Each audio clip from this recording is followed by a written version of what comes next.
یه زمانی بوده تو امریکا و اروپا خانوما حق نداشتن سوار دوچرخه بشن و این حق نداشتن رو کی بهشون میداده؟ قانون رو کیا وضع میکردن؟ مردا. بعد مردا میگفتن ما قانونی داریم میگیم زنا نمیتونن سوار دوچرخه بشن، چون دکترا و دانشمندا میگن اگه خانم‌ها سوار دوچرخه بشن دیگه نمیتونن حامله بشن. بعدش هم تازه وقتی خانم‌ها سوار دوچرخه میشن بدنشون زین دوچرخه رو لمس میکنه و اینا تحریک جنسی میشن. خوب نیست دیگه. زنا چرا باید تحریک جنسی بشن و اینا؟ بعد زنا قیام میکنن. یکی از فعالین حقوق زنان اون موقع‌ها خانم سوزان بی آنتونی میاد میگه که نه، اینطوری نیست. چه زنا تحریک جنسی بشن چه نشن، زنا حق دارن مثل مردا سوار دوچرخه بشن. تظاهرات میشه. مردا میان میگن که نه اینجوری نمیشه، که چجوری سوار دوچرخه بشن رکاب بزنن، لای دوچرخه گیر میکنه این دامنه، باعث میشه اینو بخورن زمین. بعد یه خانومی میاد جلوی این حرف وامیسته میگه یعنی با دامن نمیشه باشه؟ اشکال نداره، من یه راه حلی دارم، ولی ما زنا میخوام سوار دوچرخه بشیم. بعد میگن راه حل چیه؟ میگه میخوام شلوار بپوشم. انی لندندری.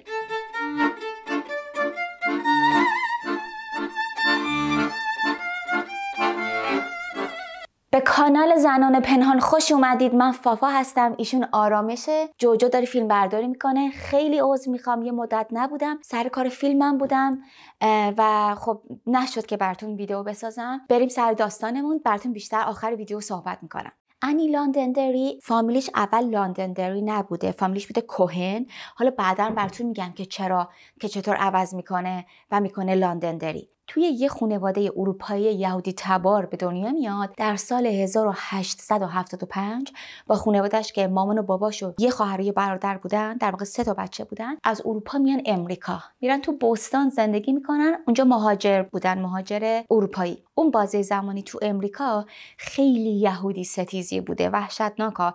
یعنی یهودی‌ها خودشونو پیدا می‌کردن، محله‌های خودشونو داشتن، مغازه‌های خودشونو داشتن.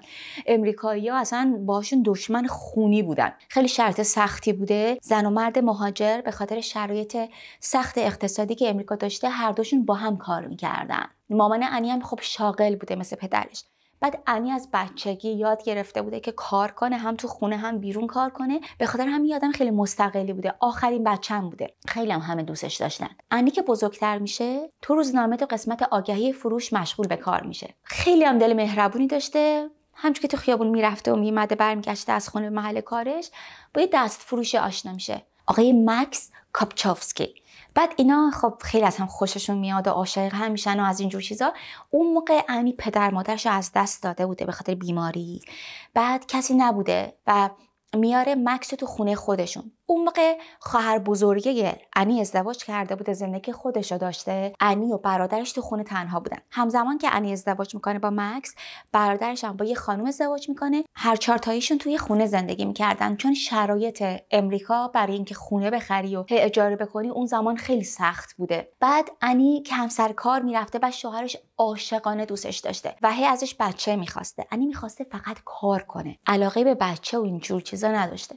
ولی با این حال 3 تا بچه از مکس به دنیا میاره، ولی اصلا علاقه‌ای به کار خونه نداشته. همش دوست داشته کار کنه، پول در بیاره و اینا. همون موقع‌ها که انی سر کار میرفته و 3 تا بچه‌ش هم داشته بزرگ میکرده، تو امریکا زن‌ها شروع میکنن به تظاهرات کردن برای گرفتن حق و حقوق ابتدایی خودشون. بعد انی هم اصلا فروگذار نمی‌کرده، تو همه تظاهرات میرفته، میگفته زن‌ها به اندازه مردا حق دارن، راجع به پوشش زنان، حق کارشون، حق بچه دار شدنشون، راجع به همه این چیزا حرف میزده. خیلی هم استاد ماهری بوده که ولش می‌کردن، میرفته توی زن‌ها و شروع می‌کرده به سخنرانی کردن و از این حرفا. سال 1894 میشه که 2 تا تاجر خیلی پولدار بوستونی میان میگن که اگر یک زنی پیدا بشه که با دوچرخه دور دنیا رو در عرض 15 ماه بگرده و توی این سفرش بتونه $5000 هم در بیاره، ما بهش $10,000 میدیم.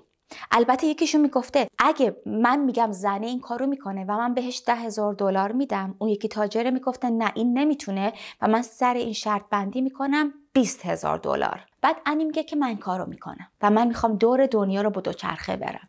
خب بچه تصور کنید، به خصوص ما ایرانیا میدونیم که تو جوامع مرد سالار متحجر وقتی میخوای یه تابوی و بشکنی چقدر عذاب میکشی، چقدر سخته، نگاه ها، تهمت ها، فحش ها، همه اینا. خلاصه انی تو اون موقع میخواسته سوار دوچرخه بشه، دور دنیا رو هم بچرخه. یه تپانچه بهش میدن از شرکت دوچرخه سواری کلمبیا، بهش دوچرخه میدن که خیلی سنگین بوده، اصلا نمیشده برونه، ولی حالا بهش دوچرخه میدن و بعد یه سری وسایل سفر میخواست که دور دنیا بچرخه، اونم جمع میکنه و یه مقدار پولی هم داشته. یه شرکت آب معدنی میاد میگه من به تو $100 میدم، فامیلی تو عوض کن، بکن انی لندندری. اسم شرکت بوده لندندری.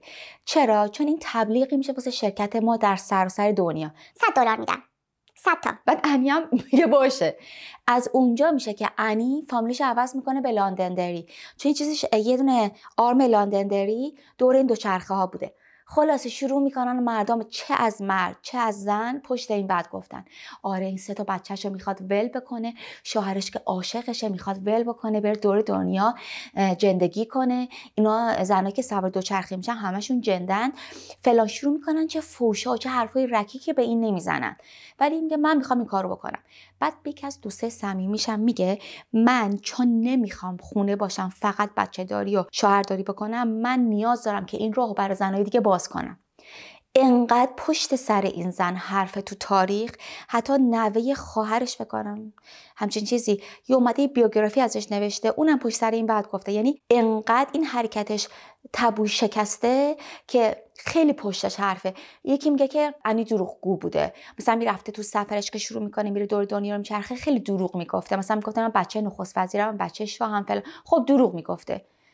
نیاز بوده اون موقع این دروغا رو بگه که زنا بتونن حق آزادی داشته باشن. حتی اگه دروغ میگفته، من میگم دروغ گفتن که چیز خوبی نیست، ولی انقدر فشار روی این زن بوده که حالا بهش میرسیم. بذار اول این چیزا رو بگم. سفرش شروع میکنه میره نیویورک، میرسه به نیویورک میبینه که نمیتونه رکاب بزنه، اونقدر اون دامن سنگین بوده. میگه من باید حتما این دامن رو در بیارم و به جاش شلوار بپوشم. بعد بلومر میپوشه. بلومر هم از این شلوار کردیایی هستش که شبیه شلوار کردی کم بادی و اینا. حالا عکسشو براتون میذارم دیگه. چقدر فکر کنین پشت سرش حرف زشت و تهمت چقدر بیشتر میشه. با این شلوار شروع میکنه سفرشو و اولین کشوری که بهش گیر میدن فکر میکنی کجاست؟ شما تصور کن اون سالها دزد و جانی و تجاوزگر و همه اینا هست تو جاده و فلان و اینا، با اینکه مپ داشته، ولی خب بالاخره خیلی سخت بوده دیگه. اولین کشور که بهش گیر میدن باور نکردنیه، فرانسه است. به فرانسه که میرسه میگن کی گفته تو سوار دوچرخه بشی؟ اصلا زنا چرا باید سوار دوچرخه بشن؟ اصلا چرا اومدی اینجا؟ دوچرخه‌شو میگیرن، از کلی پول میگیرن، هرچی پول داشته رو ازش میگیرن و کلی تهمت و اذیت و اینجور چیزا براش داشته. بالاخره میتونه فرار کنه از اونجا و میره مارسی. تو مارسی سخنرانی میذاره. اینجا رو نگه دارین. یه چیز خیلی جالب بهتون بگم. مردم اون موقع تصمیم میگرفتن، شرط بندی میکردن که برن دور دنیا رو با دوچرخه برن و بیان، ولی برای انی لندندری یه شرطایی گذاشته بودن. اینکه هر کشوری که میره یه سخنرانی بکنه برای اینکه بگه که واقعا کشور بوده و ما اینو بتونیم راستی آزمایی کنیم. و یه نفر رو هر چند وقتی یه باری به کشوری میفرستادن انیو ببینه و باها هم صحبت کنن و ببینن که این تو اون کشور رفته دوچرخه سواری کرده یا نه. ولی برای هیچ مردی این کار رو انجام نمیدادن. انی از مارسی شروع میکنه همینجوری کشورها گشتن. اروپا، ببینید اروپا رو اینجوری میگرده، میاد آسیا رو میگرده، آفریقا رو رد میشه، بعد برمیگرده میاد آمریکا. حالا پس این مپ سفرش بوده. برگردیم مارسی. شروع میکنه از اونجا صحبت کردن. به هر کشوری که میرفته شروع میکرده به صحبت کردن، ولی در مسیر سفری که داشته خیلی اذیت میشه. اولا اون مهمان خونه ها یا اون موتل ها یا هتل هایی که میرفته، وقتی که میخوابیده مجبور بوده لباساشو بشوره دیگه، تا صبح که خوش نمیشده. اون لباسا خب بو میگرفته دیگه، لباسای شسته شده میدونین که بو میگیره. فکر کن با اون لباسا دوباره شروع کرده به روندن و میرفته. یکی از معضلات سفرش این بوده. یکی دیگه این بوده که بهش دزد میزده، یا اینکه یه بار به گله خوکا میخوره و پاش میشکنه، یه بارم مش پاش میشکنه به خاطر اینکه با یه نفر دعواش میشه که چرا سوار دوچرخه شدی. ببین این زن تو سفر دور دنیا انقدر اذیت میشه، جسمی، روانی، که اصلا حد نداره، فقط به خاطر اینکه میخواسته تابوی این که زنان نمیتونن سوار دوچرخه بشن رو بشکنه. حالا میای میبینی که چقدر روایت هست که این دروغ میگفته همه کشورها رفته، خیلی‌ها نرفته. خب نرفته، همین که نمادی تونسته خیلی قانون بشکنه و بتونه به زنها ثابت کنه که زنها میتونن سوار دوچرخه بشن، این به نظر من خودش خیلی مهمه. تا اینکه میان میگن که اینجوری نبوده، اصلا همه هم رکاب نزده، سوار این کشتی‌های بخار میشده خیلی موقع‌ها و سفرش کوتاه‌تر میکرده. وقتی داریم از دید ورزشکاری اینا رو نگاه میکنیم باید اینا لحاظ کنیم که چقدر این رکاب زده، ولی از نگاه اجتماعی وقتی که نگاه میکنیم و جنسیتی میبینیم که یک زن این همه تابو شکسته و این خودش یک حرکت نمادینه تو تاریخ. از نظر من این ایراد نیست. حالا من دوست دارم نظر شما رو هم بدونم، شاید من اشتباه فکر میکنم. یه جایی از تو سفرش که به سرما میخوره خیلی اذیت میشه، چون فقط سرما نبوده، پاهاش شکسته بوده، یکی از پاهاشو میذاشته روی این دسته دوچرخه، فکر کنید یه پاش بالا بوده و این داشته میرونده. به سرما که میرسه نمیتونسته دیگه.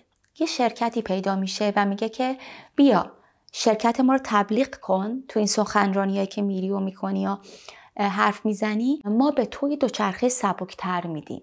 خب بعد بشه دوچرخه سبکتر میدن و این باعث میشه که این بتونه سفرشو کامل کنه. برمیگرده آمریکا و شوهرش به استقبالش میره، خیلی تشویقش میکنه، خیلی دوستش داشته. شوهرش در واقع خیلی ساپورتش میکنه تو این سفر، برعکس اینکه مردم این کار نمیکنن. اون دوتا تاجر پولشو بهش نمیدن و انی خیلی ناراحت میشه، راجبش تو سخنرانی صحبت میکرده و اینا و برمیگرده سر خونه زندگیش، ولی همزمان به صورت ناشناس و به صورت اسمشو عوض میکرده، تو روزنامه ها مقاله مینوشته. تو همون سخنرانیایی که تو بوستون و نیویورک میکرده توی تاریخ نوشتن که خیلی خالی بندی میکرده. مثلا میگفته من با ببر بنگال جنگیدم، من تو زندان ژاپن بودم و اینجور چیزا. راجب اینا من نمیدونم و نظریم نمیدم. خب شاید دروغ گفته، شاید نگفته و واقعا تخصص من نیست که راستی آزمایش کنم، ولی نمیدونم تو چه شرایطی بوده که اینو گفته. شاید واقعا یادم دروغگویی بوده، شاید بالاخره باید نمیدونم دروغ نگفته و مردا نمیدیدن یه زنی دوچرخه سواری کنه پشتش این حرفا رو زدن. خلاصه که برمیگرده سر خونه زندگیش، شروع میشه حرف و حدیثا پشتش که آره این تو سفرش با مردا میخوابیده. شوهرش میاد میگه آره اصلا با مردا میخوابیده، من مشکلی ندارم. شوهرش خیلی روشنفکر بوده، دوره‌گرد بوده، شوهرش دست فروش بوده، ولی خیلی پشت همسرش میاد. اینا برمیگردن سر خونه زندگیشون. خب یه بچه دیگه هم اتفاقا میاره، میشه 4 تا بچه.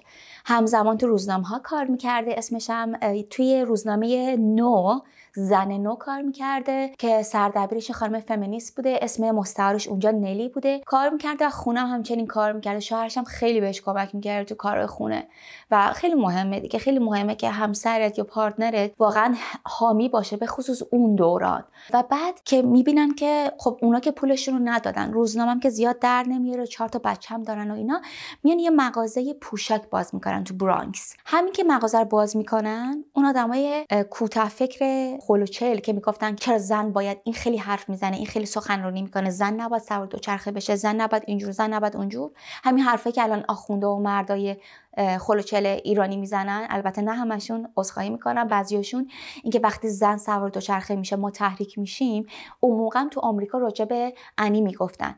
بعد اینو که مغازه پوشک میزنن، مردم، یه سری از این آدمای خیلی متحجر تو آمریکا میان مغازه اینو آتیش میزنن تو سال 1920. حالا بیمه یکم پرداخت میکنه، ولی خب ببینید خیلی وحشتناکه. همجوری رنجی که میکشیده، میره تو تئاتر کار میکنه، همه کار میکرده، سخنرانی اینا میکرده، بالاخره سکته میکنه، در سن فکر میکنم 70 سالگی اینا میمیره. من ایمان دارم انی لاندندری فقط میخواسته با سوار شدن روی دوچرخه و پیمودن دور دنیا به بقیه زنها این الهامو بده که شما هم حق دارید سوار دوچرخه و یا هر وهیکل و هر ماشین و هر چیز دیگه‌ای بشید. شما هم به اندازه مردها حق دارید. و این کار اونو تبدیل میکنه به نماد توانمندسازی زنانه در امریکا و حالا در اروپا و همه جای دنیا.